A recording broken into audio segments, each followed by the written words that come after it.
Hi, I'm Ishi Abel with the Horse Human Connection Matrix, and I am so happy to have Kimberly Dunn of Get Grounded here with me today to help process some of my last episode and the dilemma of how we walk the line with horse training and honoring the horse, and what happens when that doesn't go so well, and all the different layers that go along with it.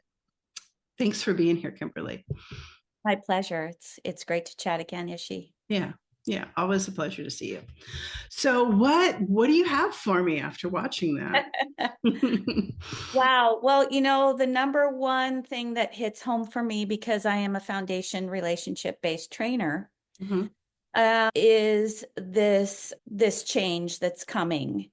And being in the middle of that, I get hit with it daily as not only do I train my own projects, but I'm training for other people. Mhm. And these old ways, which are now becoming antiquated, Yeah. is something I'm always up against because I do my best to put the time to build the relationship with the horse and the foundation, and I let the horse direct that journey.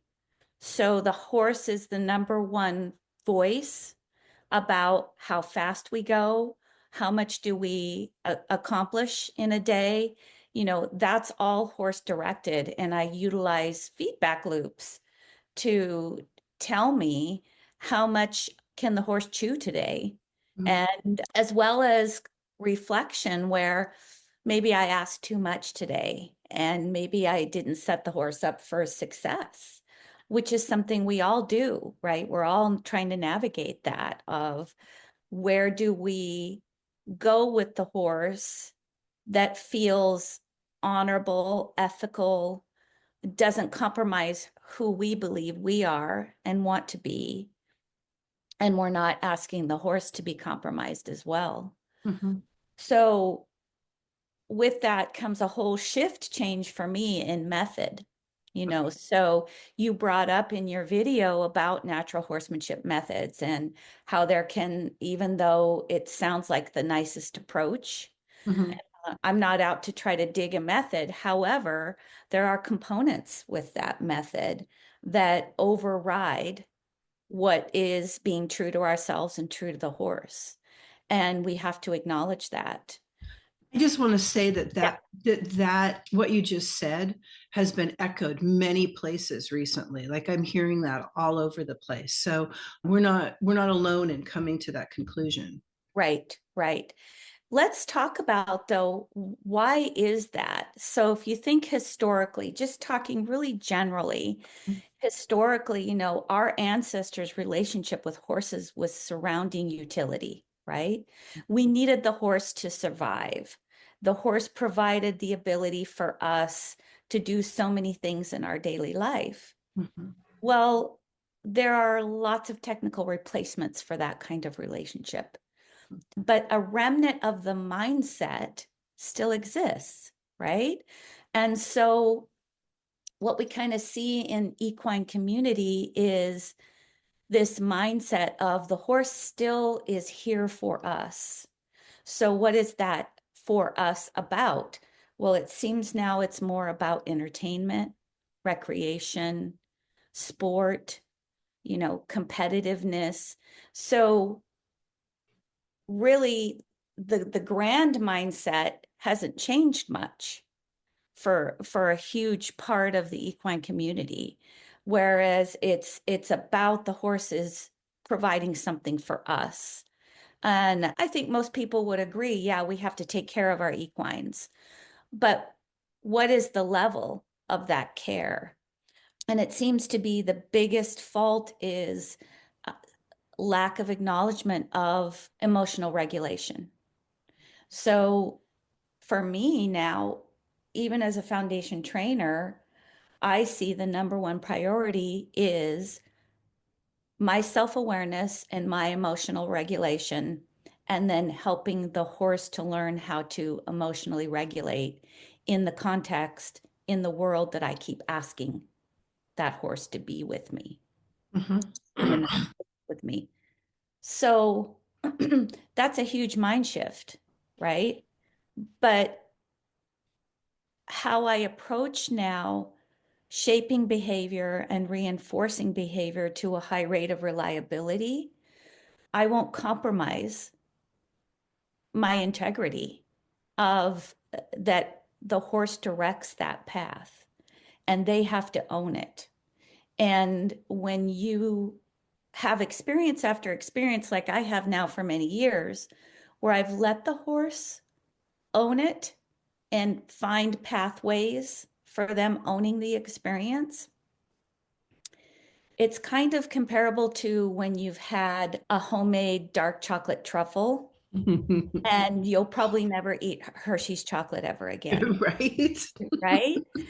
So these experiences now, when I've shifted my mindset, which affected my agenda, right?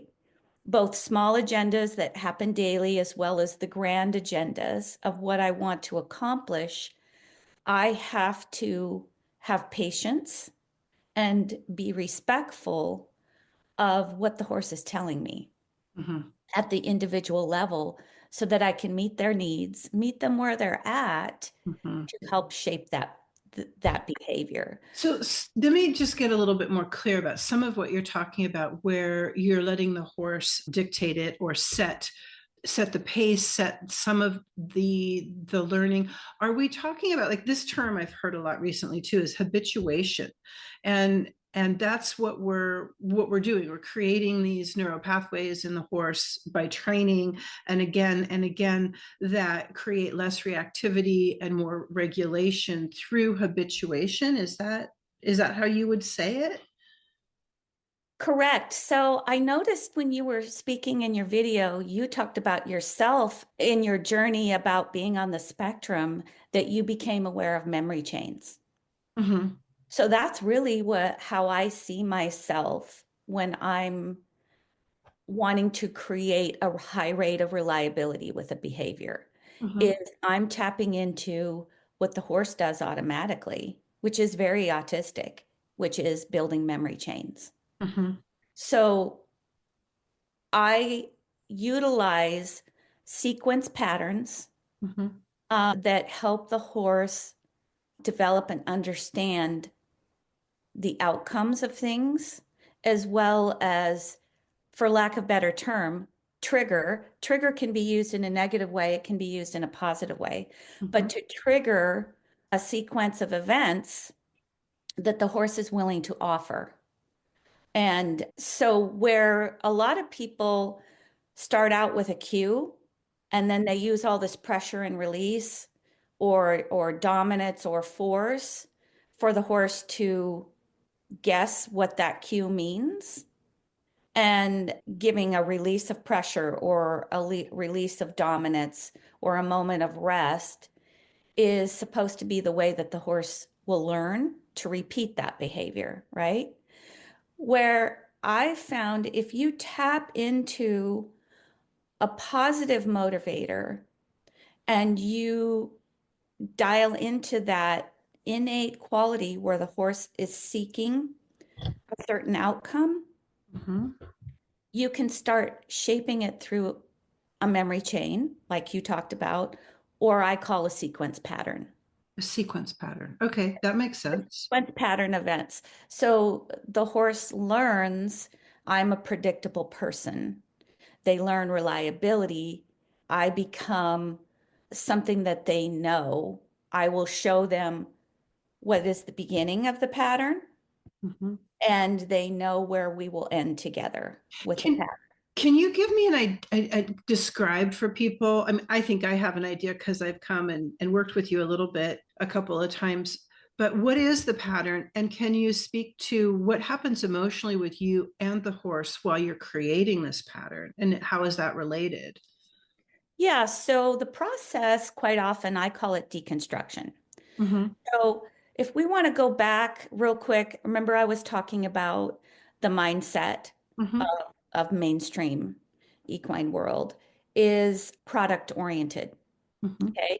So they're wanting in 30 to 60 days, they want walk, trike, canter, both directions, picking up correct leads, right? And so there's this mindset of all these, we have to have these milestones accomplished by a certain amount of time. And if we think more about process oriented work with our horses rather than product, Mhm. and we can start deconstructing what is the end thing we're looking for. And then if I start going, okay, what does that all look like in terms of what am I doing with my body through each step? What does the horse need to do with their body with each step?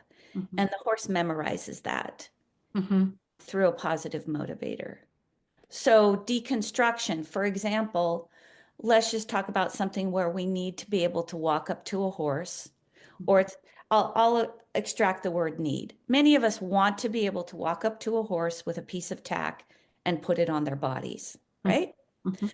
So if I think about how do I want to have a horse understand that whole experience where something inanimate is connected to their body and they're going to feel it through their body, and they may feel me through that piece of equipment. Mhm. So I'm already starting to think about it in a deconstructed way. So I'm going to break it down into the steps, right? So the first thing, what do I need to know? I need to know that this horse is going to be okay if I start approaching them.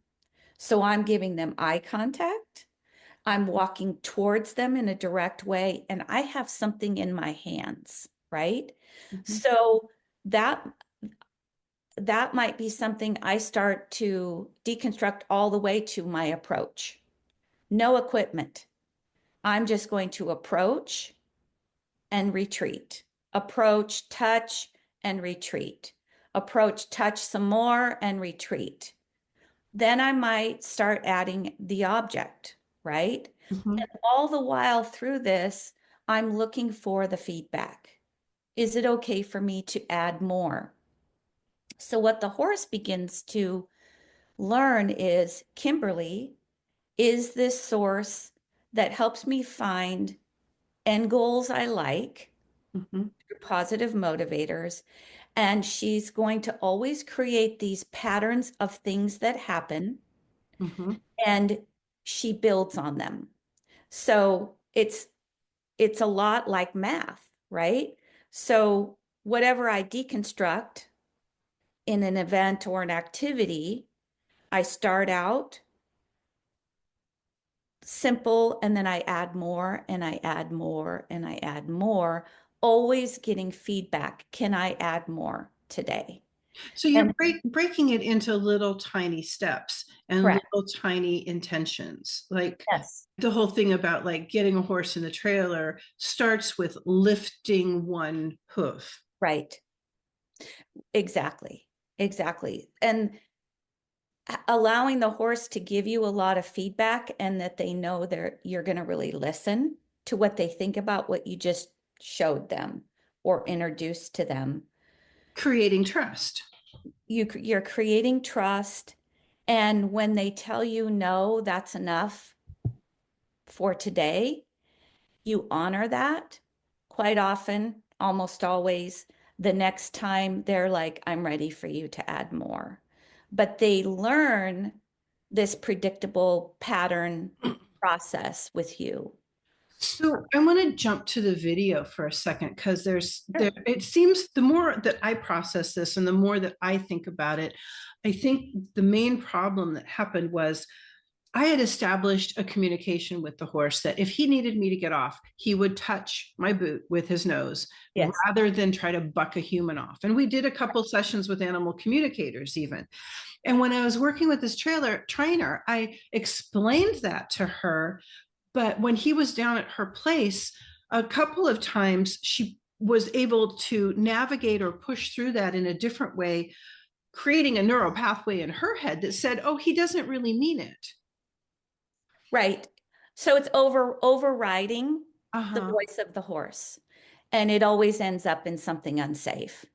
Yeah. Or it ends up in the horse learning coping mechanisms that don't benefit them. You talked about SIPSy being a checked out mare in your Yeah, video. when I got And her, yeah. right. And she learned most likely that as a coping mechanism Mhm. and to whatever stimulus that overrode her communication of you've overwhelmed me. You've taken me over threshold. I Mhm. don't understand this.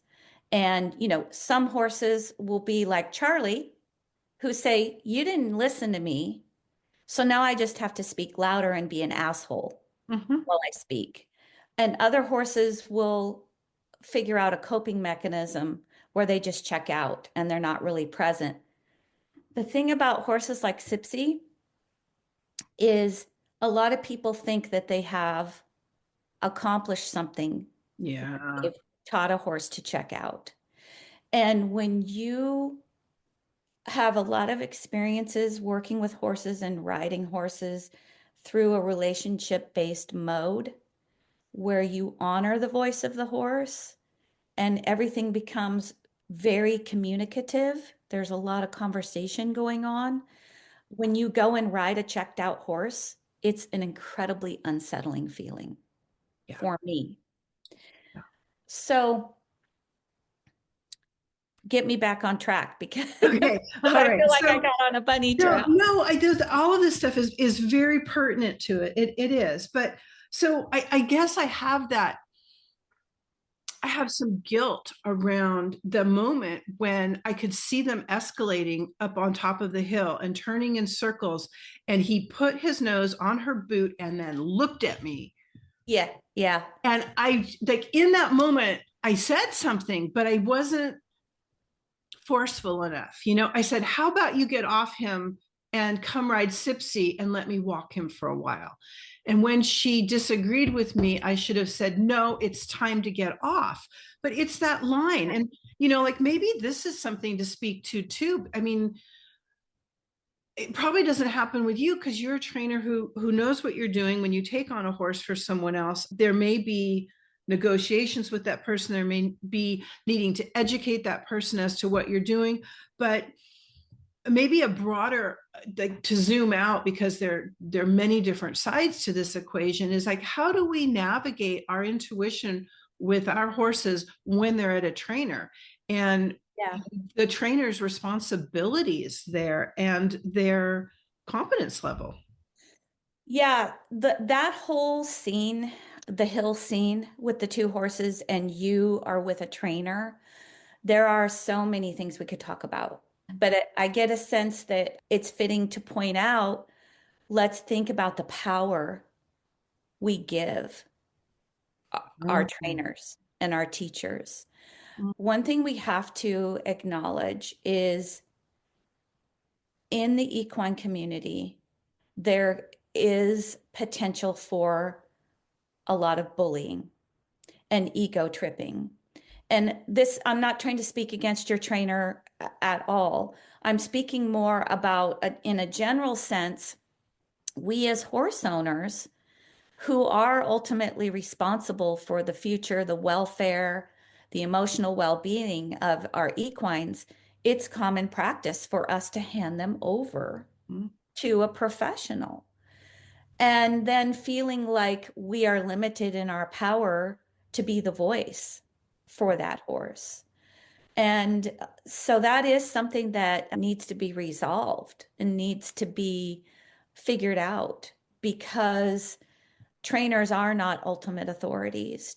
Trainers are, they make mistakes, and giving them unilateral decision making and subjecting yourself to whatever they say is biblical is a dangerous thing. I've had many clients who I had to do equine related trauma therapy with, Mhm. rebuilding their confidence because they were directly hurt by the decisions made by a trainer. Hurt by the horse, by the Hurt decision by the of a horse. Hurt trainer, by the horse. Correct. which destroys all trust in relationship every which Yes, way.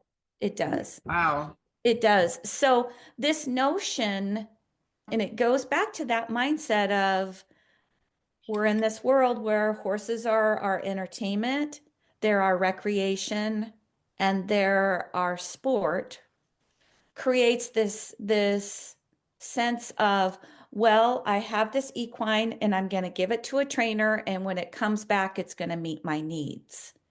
And there's little accountability Mhm. or responsibility with the owner that they have to be very proactive. Quite often they're getting back green horses. But in your situation, you talked about Sipsy, who had had a lot of groundwork, a lot of training. She went for finish work, and you ended up 2 or 3 steps back. And you talked, Almost at the beginning, yeah, you talked about having to go back to groundwork, and it took you a year. a whole year to build Yeah, back a right. trust where I could even start riding her again. And Yeah. yeah. And so, I mean, that's a whole topic there that, horses going from trainers to people. And so that's about horses going from one skill set, Mhm. one ability to manage behavior, be it the right way or the wrong way to manage behavior, behaviors being managed. And then going into a scenario where you have people who think it's transferable. And all I need to know is how to use the aid or how to push the button. And I don't need to consider emotional regulation or what the horse is telling me. I don't need to consider that maybe context that I'm creating is way different than context that the trainer created, all of these things. So really, there's a whole topic that you could do a whole series on trainer owner relationships, that dynamic, that power dynamic, in a way where we can empower horse owners more to expect that this is a team effort, So you know? what's occurring to me as you talk is like the journey that I've been on, that parallels a lot of journeys people have been on with this, and this place where a lot of horse owners are, where they want their horse to be further trained and don't have the ability to do it themselves. It's almost as if we've been doing the whole thing wrong, and the potentiality for teaching horseship, which is my new word, the relationship with a horse, encompasses training, encompasses behavior, encompasses self-regulation and emotional processing of the person, which could be pretty heavy therapy. and Yeah, and that this is really what horses are offering, is this package. And up till now we've only like played with little bits of the package, and it's not a whole, like holistic horseship. And I'm just thinking about this as I'm talking. It's all forming in my mouth, like right now, real time. As if we were to offer a package that was holistic horseship, it would involve all of those things, and it would require the teachings that only a very few people have the awareness of today. But that's right. kind of what the quiet revolution might be about. Absolutely. Absolutely. And, in addition to training, I do mentorships. Mhm. And quite often, what I see is lacking with people who have horses is a lot of skill in observation Mhm. and then interpreting what they see. And Mhm. this speaks to all of these established narratives that quite often are formulated on this. We have this duality, we have this conflict, and that requires one of the individuals to speak louder and be more dominant to Mhm. to convince the subject that they must comply, rather than going, okay, I have this horse now that I'm going to form this relationship with, where the horse is going to teach me how to really pay attention, how to pay attention to them in a meaningful way, and how to pay better attention to myself. So I have a practice quite often with new students where we just spend a lot of time observing, and we call out observations, and then we try to find patterns with what we're observing. And it's not okay to come up with a narrative. It's not okay to come up with a conclusion. Because what happens, I find a lot of times, is people see behavior and they want to create a story to explain the behavior they see.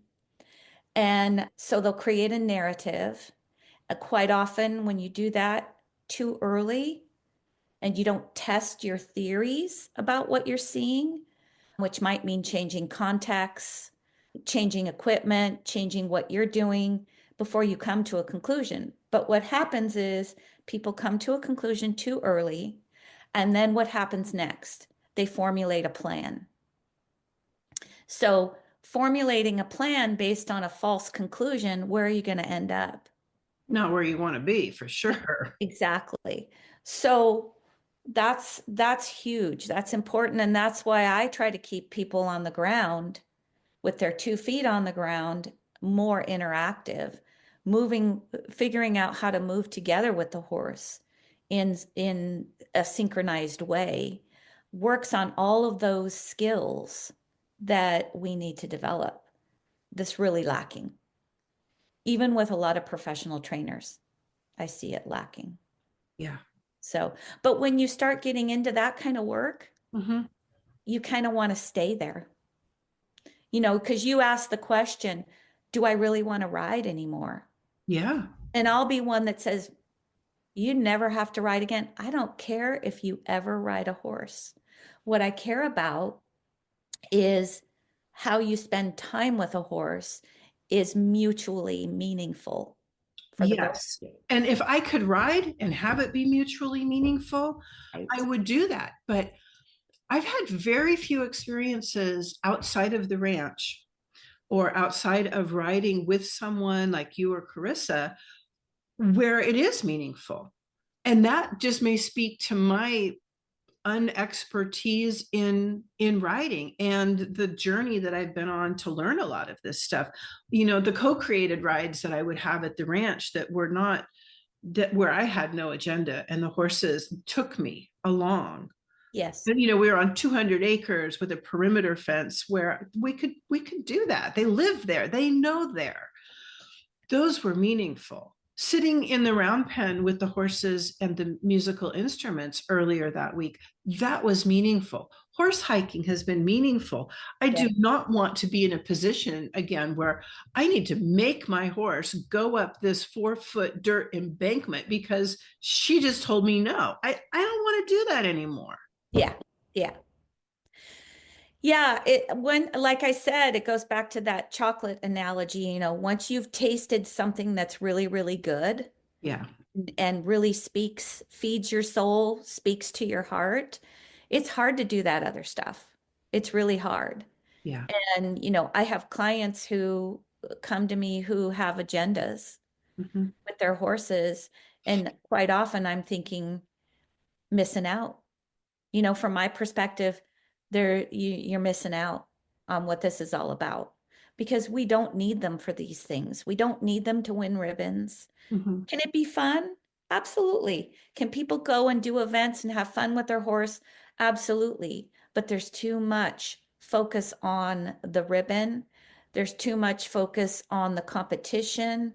There's too much focus on that product Yeah. and no acknowledgement of the process and Right. how that's just the space to be, where there's the peace, there's the joy, the delight.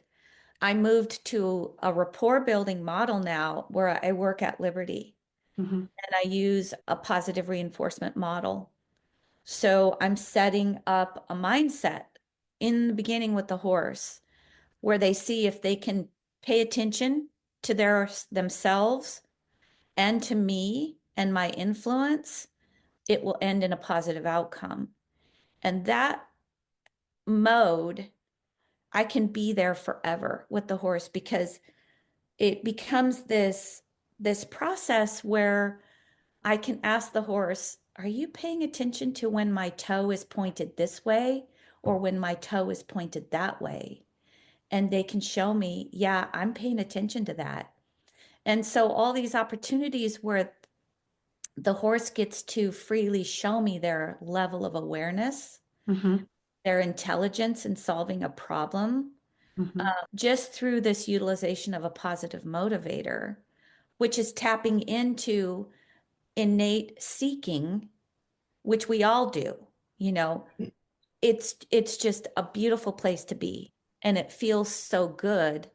It keeps me on my 2 feet way longer than most people who are focused on, we got to get them walk, trot, canter, and in both directions. Some of my horses that I do foundation relationship training on, they're Mm-hmm. not picking up the canter for a year. Yeah. What's the hurry? And then I see people who've got them, they threw all the equipment on them at once. They hopped on them in a round pen, and first or second ride, they're doing all 3 gates. And you can see the horse is like, holy crud. Am I overstimulated? Am I overwhelmed? And it just gets overridden. Yeah. You know, that's just an experience I've abandoned. I have no interest in that anymore. And I'm hoping that other people will feel comfortable moving into that space that just is. You talked about being for hours Mm-hmm. in a round pen in a different way. You're sort of repurposing the the round pen, and I love that. We see round pens, a lot of people will build them with solid high walls. Mm-hmm. You know why? Because the pressure load is going to be so over the top, there's a risk that that horse is going to go up and over or try to go through. And it adds this emphasis of demand. You must focus on me. So I have a round pen, Mm-hmm. and it's 3 strands of electrical tape that are not even electrified. Mm-hmm. And I know when I take my horse into a round pen that I have to be very well aware of my pressure, the amount of pressure I put on that animal, because they will go through it. Mm-hmm. So I'm more impressed with taking a horse into that space where there is no escape. You know, if we're asking a horse to move in a round pen through pressure, it's not natural, because horses will tell other horses to move. Mm-hmm. It's a way out. And once that other horse is far enough away and Mm-hmm. has moved according to the direction of another horse, then pressure is done and over with. But the round pen scenario, the old way of utilizing a round pen, Mm-hmm. doesn't give any release, really, because No, there's no place for the horse to go. right, right. And I mean, two things occur to me as you're talking about that. And you're absolutely right about like how we use round pens. And the image that came into my head as you're talking about that is when I'm in the round pen with them doing, therapy type work or just hanging out with no intention. Sometimes the horse will go and stand at the gate and bump the gate. Yes, you can go out. They're asking, and they're there. I mean, they're enclosed in there, but they also know that if they ask to go out, they will be let out. And the exercise that, Monty Roberts came up with that is so everywhere in horse training. I've seen a softer version of that in pastures where people will just, and I'm curious about your conclusions about this because it is about less pressure, but it also is about some horse behavior, is they will go to the horse where the horse is standing in the pasture and take up that space, and the horse will move, and then they will walk to where the horse is and they will take up that space, and the horse will move somewhere else. And usually about the third time, the horse will start following them around, just like what happens in join it, but it's a much softer version. Have you seen that? What do you think about that? I don't see any problems with that. I think working in a larger space is more ideal, that offers the horse the ability to give you feedback by responding. Mm-hmm. So working at Liberty, yes. Quite often in my arena, when I'm working at Liberty, I have gates at each end, and Mm-hmm. I'll leave them open. One opens into a courtyard, one opens into a small pasture. And those gates are open. And so if the horse chooses to disengage, or if they need to step out to just check on where are the other horses or whatever and come back, that Mhm. gives me valuable information about what they think about me and what I'm doing and what I'm offering. Wow. So, yeah. That's So, huge. Like that's such a huge novel thing. Like that's amazing. yeah, it is because I I'm not looking for a false sense that a horse wants to be with me. If the horse walks away and says you're not that interesting today and I've got other things on my mind, or I'm unsure about you, so I need to get away from you, I want to know that because I want the challenge of, well, what do I need to change about myself to be more appealing? And or what is it about the context I've asked them to be in that's concerning to them? So that brings up an important point from what happened to me and how and why I brought in my own personal, where I was in the midst of my EMDR with this issue. I mean, like it was repeating itself. I felt like most of the time my regulation was okay, although I had that fear. Like I had that fear about me getting on Charlie, that I couldn't even tapping it, even like honoring it, even like sitting with it, it would go away and it would come back. It would go away and it would come back. And it turned out to be there was something very real to be afraid about. But like how are I guess a big part of this is how the owner or the trainer's emotional state affects what's happening with the horse. And I guess the idea of like, what do we do about that is so wide. How do we navigate that? That's a huge question because it's so individual, but it's also super pertinent to what we're talking about and to the idea that there could be, a real holistic horseship, because that's a big part of it. Right, right. Well, talking about your emotional state and your emotions related to your confidence with Mm-hmm. him and whether he can sense that or not. I would say yes, even if it's just at the physical level, because, if you're in a state of not feeling fully safe or comfortable, Mm-hmm. you're going to release certain chemicals and you're going to smell a certain way. Your heart rate is going to do certain things. Your whole nervous system is affected. Mm-hmm. And what people don't realize is horses can memorize a moment in time kind of almost like multidimensionally, where quite often we rely on the visuals or what we hear in a moment to remember it. Mm-hmm. They're able to fully assess their body in terms of position, what they're doing with their body, what they're doing in their body in relationship to whatever else is around. But they're also taking up notes on you. What's your nervous system like right now? How do you smell? There could be body gestures, micro expressions that you're conveying when you're in that state. They're picking up on that. And so these are the things that are not being addressed or given enough time and space that is lending to disconnect between horses and humans, which in turn leads to dangerous situations. Speaking of dangerous situations, like moving forward, what would you say about like I've hung out with him in his barnyard. I haven't put him back in the no, I did put him back in the brown in the round pen. We actually did a coaching session with someone. And he's been great with me on the ground, and it doesn't seem like I don't see the effects of what happened, but I also haven't tried to put a saddle on him. Is he trainable? I mean, is he, of course he's trainable. My question is,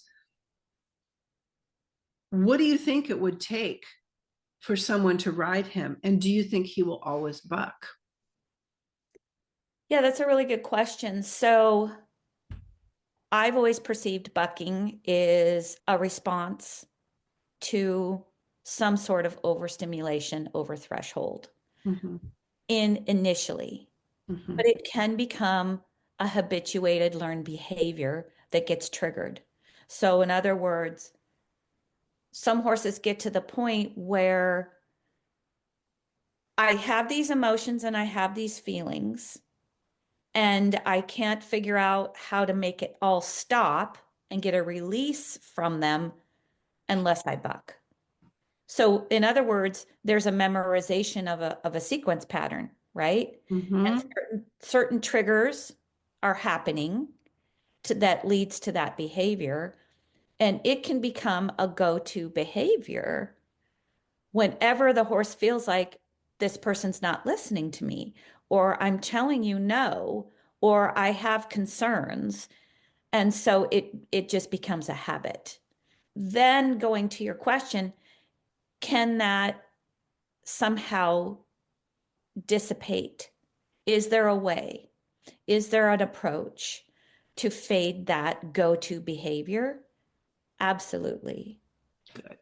The question is, though, what is the time involved Mhm. and what is the process involved and how long, how long will it take? For some horses, it could be a quick, easy fix. Mhm. For other horses, maybe not. And so you have to accept that you're not going to try to shortcut and you're going to be more thorough and detailed and thoughtful. And it's a journey. You just have to see where it goes. But I see a buck. A lot of people think that's just part of the process. We get on them, we buck, and we ride the buck. We know better than Yeah. that. No, the thing is, the professional with the big guns can ride the buck, but just because they rode it doesn't mean it's gone. It's there. And then the question is, when will it come out again? So a horse can learn, well, this dude or dudette knows how to ride the buck, and they've got all this other methods of containing me. That's not transferable necessarily to, the owner or the novice. Right. And so it, I believe any kind of vicey, dangerous behavior, there is always the potential. I look at it like it's a deep groove. Think about a deep groove that happened. Somebody gouged your wood coffee table. Mm-hmm. How deep is that groove? What does it take to get that groove sanded out? Some some deep gouges are going to need heavy grit sandpaper, very, lots of levels of heavy grit, working your way up to fine grit, and that takes time, right? Mm-hmm. Other gouges and grooves might take less sandpaper. So, I'm sorry, my super autistic brain has to add this to your coffee table. And it's kind of an interesting metaphor because there's a way to get dents and grooves out of wood, which is yeah, put a warm cloth on it and a hot iron because the cells are still alive. yeah, I mean, they're not alive because the tree's dead, but the cellulose will expand and come up, and you can get rid of it with this heat and moisture, yeah, yeah, as well as with all of this, layered sanding. And it's all part of the horse or the groove in the coffee right. table. But let's go back. Let's talk reality about sanding out a groove. Okay. So we know that there are triggers related to Charlie's bucking. Certain, and it's definitely when he probably reaches a certain amount of emotional feeling overwhelmed. Bam, I know how to get this to end. Right. So what needs to happen if we go back to what we were talking about earlier, deconstructing end products into their small bites, so creating sequence patterns, we may have to formulate a whole new kind of sequence pattern. So it's kind of like another route. to that end goal that we want, because there may be too many triggers in the way he has had it presented to him that's going to risk that. Quite often I've found when I've had to reroute and create a new kind of sequence pattern towards an end goal, once you kind of get them over it and they start showing reliability, then you can start inserting the old parts of the old pathway, and your triggers are not as evident. You see what I'm saying? So you can go back to possibly old ways after you've created a new New path. pattern. Yeah, Right. no, that does make sense to me. Yeah, so I mean, I have an important decision here because I love Charlie. I like the work that I do with horses that isn't riding them, but I have like I have a responsibility to this horse that if something happens to me, that I want him to have value in this world that hasn't caught up yet to the intrinsic value of horses, so that he will be cared for. And he's a young horse. Yeah, I'm 62 and he's 9. So, there's potential that he could have another home. And I don't know if I'm ever going to get the image of her coming off over his head and doing 2 flips and him continuing to buck out of my head. Right. Right. So no matter how much confidence I were to build on other horses, riding is not that important to me that I'm going to spend that much time doing those things. So now it's really about what's best for the horse. Right. And the work you're doing through these podcasts and talking to all of these people who are thinking outside of the box Mhm. is going to help not only Charlie, but so many other horses that are in the same situation as Charlie. And that's finding value in other ways with our equines, and not just saying that the value is only this, where it hits our recreation, our entertainment, and our sport, that we can find the value in any horse if we're just willing to open our minds and shift our mindsets. And so that's what you're doing. I'll get a little emotional. Yeah, no, I've got goosebumps the way Yeah. you started saying that, Yeah. because that is the point. And part of my answer it is in what you said. So thank you. You're welcome. You're very welcome. This Mhm. has been great, Kimberly, and I think this is a perfect place to end. I so appreciate you being available for this and all of your wisdom and the work that you do in this world and with horses. Thank you. Thank you so much. I really appreciate the opportunity. Yeah. All right. I'll talk to you soon. Bye-bye. Bye.